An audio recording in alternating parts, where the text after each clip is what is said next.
ನಾನೇನಾದ್ರೂ 10,000 ರೂಪಾಯಿ ದಿನಾ ನಿಮ್ಗೆ ಕೊಟ್ರೆ ನಿಮ್ಮ ಫುಡ್ ಮೇಲೆ ಇನ್ವೆಸ್ಟ್ ಮಾಡಿ ಅಂತ ನಿಮ್ಗೆ ಅನ್ಸುತ್ತೆ ನಿಮ್ ಬಾಡಿ ಬಿಲ್ಡ್ ಆಗುತ್ತೆ ಅಥವಾ ನೀವು ಫಿಟ್ ಆಗ್ತೀರಾ ಅಂತ?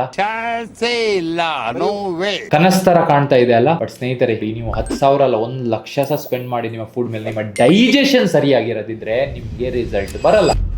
ನಿಮ್ಮ ಡೈಜೆಷನ್ ಅನ್ನು ಹೇಗೆ ಇಂಪ್ರೂವ್ ಮಾಡಬೇಕು ಅಂತ ಡೀಟೇಲ್ ಆಗಿ ಈ ವಿಡಿಯೋಲಿ ಹೇಳ್ತಾ ಇದ್ದೀನಿ.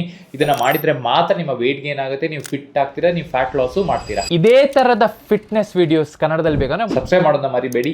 ಈಗಲೇ ಇಮಿಡಿಯೇಟ್ಲಿ ವಿಡಿಯೋ ಸ್ಟಾರ್ಟ್ ಮಾಡೋಣ. ನೋಡಿ, ಒಂದು ವಿಷಯ ಅರ್ಥ ಮಾಡ್ಕೊಳ್ಳಿ, ದುಡ್ಡಿಂದ ನೀವು ಮಸಲ್ ನ ಬೈ ಮಾಡೋಕ್ಕಾಗಲ್ಲ, ಬಾಡಿ ಮಾಡೋಕ್ಕಾಗಲ್ಲ. ಹೌದು, ಐಟಮ್ಸ್ ತಗೊಳ್ಬಹುದು, ಬಟ್ ಅದು ನಿಮ್ಮ ಬಾಡಿ ಕರೆಕ್ಟ್ ಆಗಿ ಡೈಜೆಸ್ಟ್ ಮಾಡೋದಿದ್ರೆ, ಅಬ್ಸರ್ವ್ ಮಾಡೋದಿದ್ರೆ, so before you start any diet ಏನೇ ಇರಲಿ, ನಿಮ್ಮ ಡೈಜೆಷನ್ ಚೆನ್ನಾಗಿರ್ಬೇಕು. ಅದಕ್ಕೆ ಈ ಟಿಪ್ಸ್ ನೀವು ಫಾಲೋ ಮಾಡಲೇಬೇಕು. ಫಸ್ಟ್ ಥಿಂಗ್ ನೀವೇನ್ ಮಾಡ್ಬೇಕು ಅಂದ್ರೆ, ಬೆಳಿಗ್ಗೆ ಎದ್ದ ಕೂಡಲೇ ನೀರಲ್ಲಿ ಸ್ವಲ್ಪ ಲಿಂಬೆ ಉಪ್ಪು ಹಾಕಿ ಕುಡೀರಿ. ಆ ನೀರು ವಾರ್ಮ್ ಆಗಿರ್ಲಿ. ಇದರಿಂದ ಏನಾಗುತ್ತೆ, ನಿಮ್ಮ ಡೈಜೆಷನ್ ಕ್ಲಿಯರ್ ಆಗಿಬಿಡುತ್ತೆ. ವೇಟ್ ಲಾಸ್ ಇರಲಿ, ವೇಟ್ ಗೇನ್ ಇರಲಿ, ದಿಸ್ ಇಸ್ ಅ ಮಸ್ಟ್. ಇದು ನಿಮ್ಮ ಡೈಜೆಸ್ಟಿವ್ ಎನ್ಸೈಮ್ ಅನ್ನು ಬೆಟರ್ ಮಾಡುತ್ತೆ ಅಂಡ್ ಓವರ್ ಆಲ್ ನಿಮ್ಮ ಮೆಟಬಾಲಿಸಮ್ ಗೆ ಸಹ ಹೆಲ್ಪ್ ಮಾಡುತ್ತೆ. ಇದು ಮಾತ್ರ ಮಾಡಿದ್ರೆ ಸಾಕಾಗಲ್ಲ, ಇದು ಜಸ್ಟ್ ಸ್ಟಾರ್ಟಿಂಗ್ ಪಾಯಿಂಟ್. ಇದಾದ್ಮೇಲೆ ನೀವು ನಿಮ್ಮ ಡಯಟ್ ನ ತುಂಬಾ ಚೆನ್ನಾಗಿ ಇಟ್ಕೊಳ್ಬೇಕು. ಎರಡನೇ ಇಂಪಾರ್ಟೆಂಟ್ ಟಿಪ್ ಅರ್ಥ ಮಾಡ್ಕೊಳ್ಳಿ, ನೀವು ದಿನ ಬೇರೆ ಬೇರೆ ಸ್ಪೆಷಲ್ ಐಟಮ್ ತಿಂದ್ರೆ ನಿಮ್ಮ ಡೈಜೆಷನ್ ಇಂಪ್ರೂವ್ ಆಗಲ್ಲ.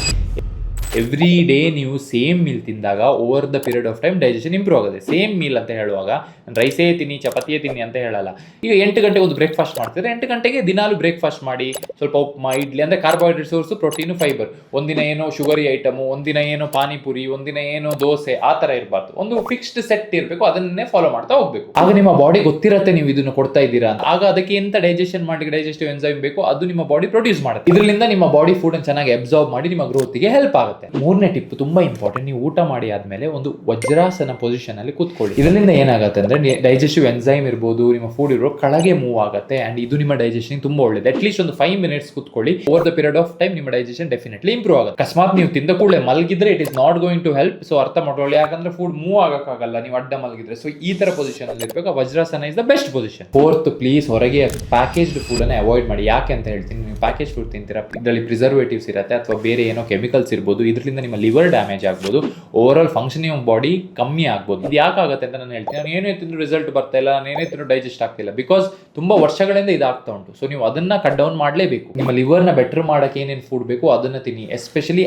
ಆಂಟಿ ಆಕ್ಸಿಡೆಂಟ್ ರಿಚ್ ಫುಡ್, ಇದು ತುಂಬಾ ತುಂಬಾ ತುಂಬಾ ಇಂಪಾರ್ಟೆಂಟ್. ಇದರಿಂದ ನಿಮ್ಮ ಲಿವರ್ ಫಂಕ್ಷನ್ ಇಂಪ್ರೂವ್ ಆಗುತ್ತೆ ಅಂಡ್ ಆಲ್ಸೋ ನಿಮ್ಮ ಡೈಜೆಷನ್ ಇಂಪ್ರೂವ್ ಆಗುತ್ತೆ. ಫಿಫ್ತ್ ಟಿಪ್, ದಯವಿಟ್ಟು ನೀರು ಕುಡೀರಿ. ನೀವು ನೀರು ಎಷ್ಟು ಕಮ್ಮಿ ಕುಡಿತೀರಾ ಅಷ್ಟು ನಿಮಗೆ ಒಳ್ಳೇದಲ್ಲ. ನೀರು ಎಷ್ಟು ಕುಡಿಬೇಕು ಹೇಳ್ತಾ ಇರ್ತೀನಿ ನಾನು. ಯೂರಿನ್ ಕಲರ್ ಯಾವಾಗಲೂ ಲೈಟ್ ಆಗಿರ್ಬೇಕು. ನಾನೇನು ಫಾಲೋ ಮಾಡ್ತೀನಿ ಅಂದ್ರೆ, ಎವ್ರಿ ಮೀಲ್ ಮುಂಚೆ ಒಂದು 300 ml to 500 ml ನೀರು ಕುಡಿದು ಬಿಡ್ತೀನಿ, so that I am hydrated.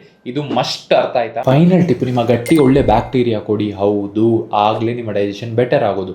ನಿಮ್ಮ ಡಯಟ್ ಅಲ್ಲಿ ವೆಜಿಟೇಬಲ್ಸ್, ಫ್ರೂಟ್ಸ್ ಇರಬೇಕು, nuts like cashew nut, almonds ಇರಬೇಕು, ಮೊಸರು ಇರಬೇಕು. ಇದು ಡೈಜೆಷನ್ಗೆ ತುಂಬಾ ಒಳ್ಳೇದು. ಅಂದ್ರೆ ಸಿಕ್ಕಾಪಟ್ಟೆ ತಿನ್ನೋದಲ್ಲ, ಒಂದು ಹ್ಯಾಂಡ್ಫುಲ್ ನಟ್ಸು, ಒಂದು ಕಪ್ಪು ಮೊಸರು ಒಂದೊಂದು ಮೀಲ್ ಜೊತೆ ಇದು ತಿಂದಾಗ ನಿಮ್ಮ ಡೈಜೆಷನ್ ಸ್ಲೋಲಿ ಬೆಟರ್ ಆಗ್ತಾ ಹೋಗುತ್ತೆ. 2-3 ದಿನದಲ್ಲಿ ಆಗಲ್ಲ. Over the period of time same meal, same frequency, same type of diet ನ ಫಾಲೋ ಮಾಡಿದಾಗಲೇ ಇಂಪ್ರೂವ್ ಆಗುತ್ತೆ. ಆಗ ನಿಮ್ಮ ಬಾಡಿಗೆ ಅರ್ಥ ಆಗುತ್ತೆ. ನೀವು ದಿನ ಹೊರಗಡೆ ತಿಂದು ಬೇರೆ ಬೇರೆ ತಿಂದ್ರೆ ಆಗಲ್ಲ, ಅದನ್ನ ಅವಾಯ್ಡ್ ಮಾಡಿ. ಈ ಎಲ್ಲ ಹ್ಯಾಬಿಟ್ಸ್ ನ ನಿಮ್ ಲೈಫ್ ಅಲ್ಲಿ ಹಾಕೊಳ್ಳಿ.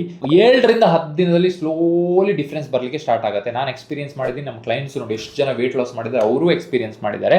ತುಂಬಾ ಜನರಿಗೆ 1 ತಿಂಗಳು ಆಗ್ಬೋದು ರಿಸಲ್ಟ್ಗೆ, ಬಟ್ ನಾರ್ಮಲ್ ಜನರಿಗೆ ಒಂದು 10 ದಿನದಲ್ಲಿ ಸ್ವಲ್ಪ ಚೇಂಜಸ್ ಬರ್ಲಿಕ್ಕೆ ಗೊತ್ತಾಗುತ್ತೆ. ವಿಡಿಯೋ ಇನ್ಫಾರ್ಮೇಟಿವ್ ಆಗಿದೆ, ಲೈಕ್ ಮಾಡಿಬಿಟ್ಟು ನಿಮ್ಮ ಫ್ರೆಂಡ್ಸ್ಗೆ ಶೇರ್ ಮಾಡಿ, ಯಾರಿಗೆ ಡೈಜೆಷನ್ ಪ್ರಾಬ್ಲಮ್ ಇದೆ. ಇದೇ ತರದ ಫಿಟ್ನೆಸ್ ವಿಡಿಯೋಸ್ ಕನ್ನಡದಲ್ಲಿ ಬೇಕು ಅಂದ್ರೆ ಸಬ್ಸ್ಕ್ರೈಬ್ ಮಾಡೋದನ್ನ ಮರಿಬೇಡಿ. Thank you.